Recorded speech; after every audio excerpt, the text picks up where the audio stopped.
In Boston over the weekend, a bunch of Satanists met up in what is now being called the largest gathering of Satanists ever. It was called SatanCon. Big conference for Satanists. They're making a lot of satanic symbols, wearing lots of pentagrams and weird goat head imagery and horns and stuff, looking like a bunch of weirdos and doing really bad things. They're shredding Bibles.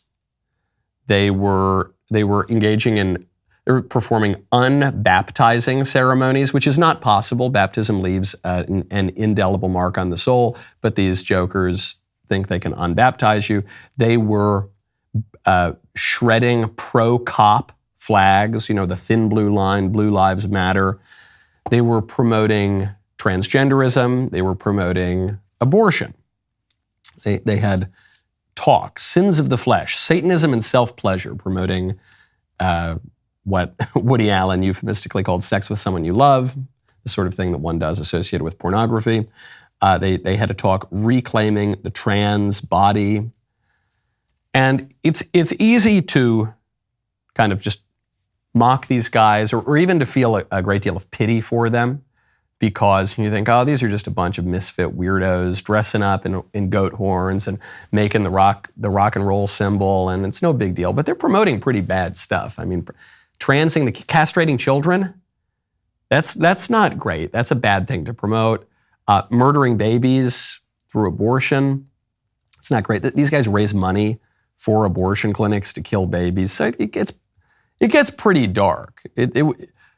It'd be easy to laugh at them if the consequences of this stuff were not so dire. And of course, they worship the Prince of Lies, the father of lies. So the only reason I even bring this up is not to call too much attention to these people, but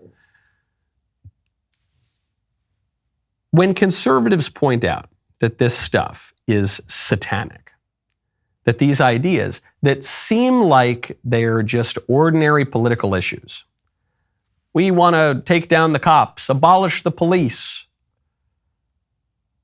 Well, we want to allow men who think they're women to just dress up like women and they really are women, and we're going to establish in our law that they're really women. We want women to have choice and have the right to control their own bodies by murdering their children. That's what we support. And a lot of people, including on the right, think, oh, these are just political issues where you have your opinion and I have my opinion. We're going to debate and maybe meet in the middle. But no, people who are serious about these issues recognize that they come down to good and evil.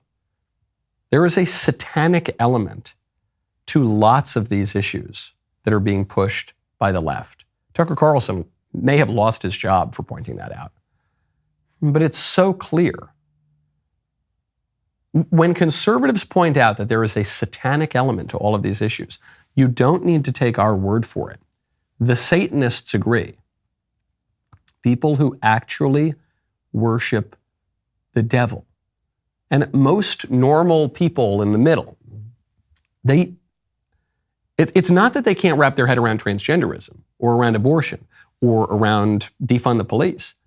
They can't wrap their head around the fact that some people explicitly worship the devil.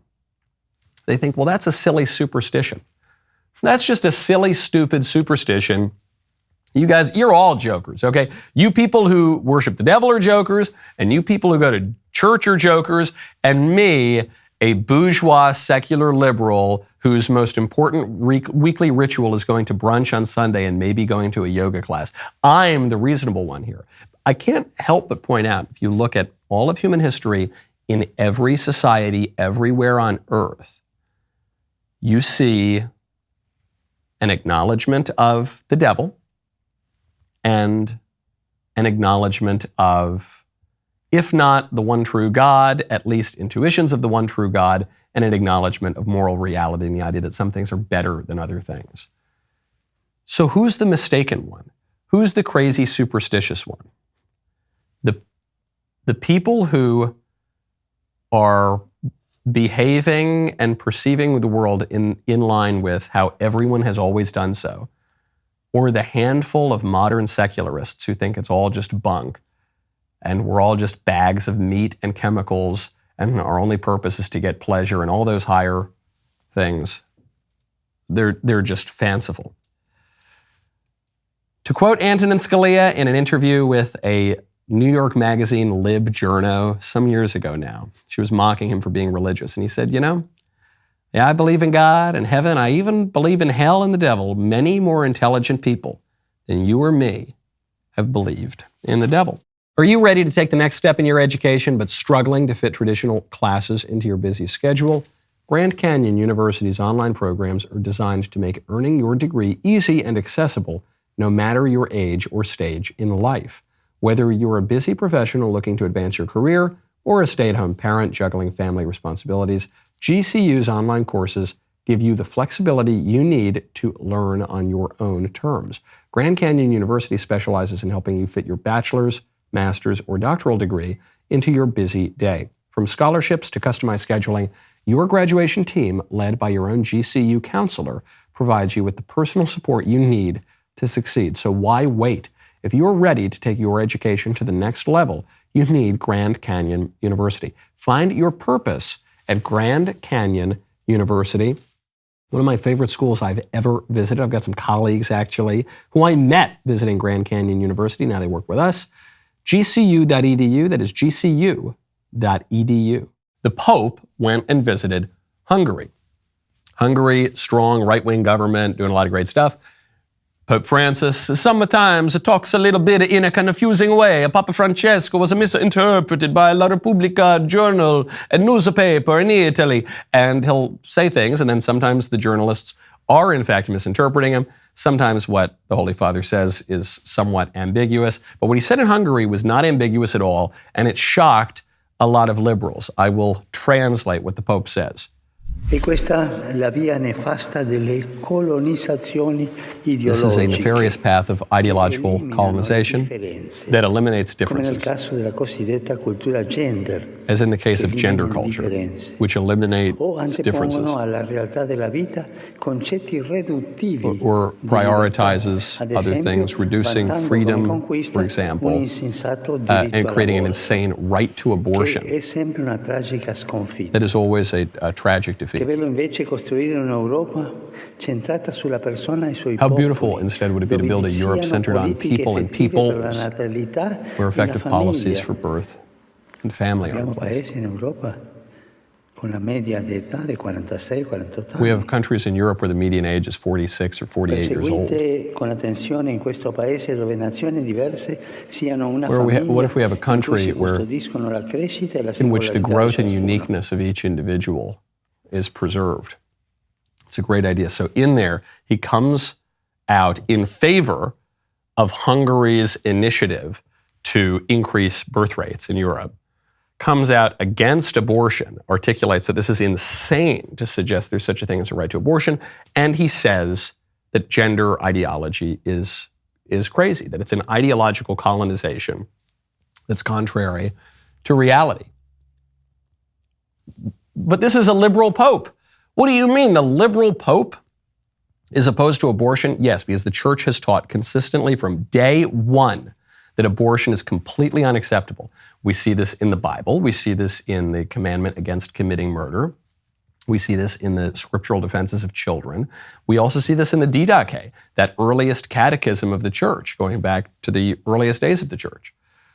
What about gender theory? Well, we see this in the Bible. In the beginning, God created man, both male and female created he them. We see this in the complementarity of the sexes, in the description of marriage in Genesis and in the Gospel of St. Matthew. And we see this throughout the history of the church. So you could say, yes, Pope Francis is liberal. I'm not suggesting that Pope Francis really is desirous of upending church teaching on gender ideology, but he's merely constrained by tradition. I totally take the Pope at his word. I think he's sincere when he says he thinks abortion is insane, and he thinks that gender ideology is crazy and a colonization, and he says it's good to have young people being born.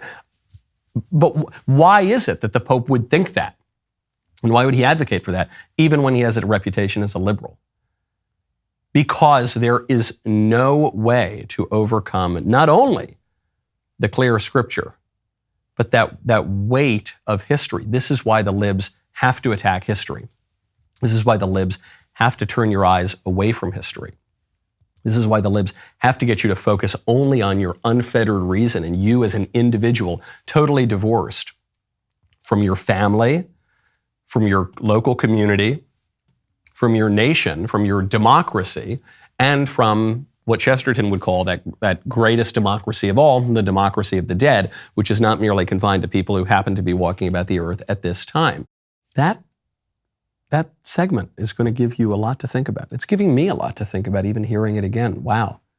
Such insight. If you want all of that insight, you've got to ring the bell, click the thing, do the doodad, subscribe to the Michael Knowles YouTube channel. We'll see you next time.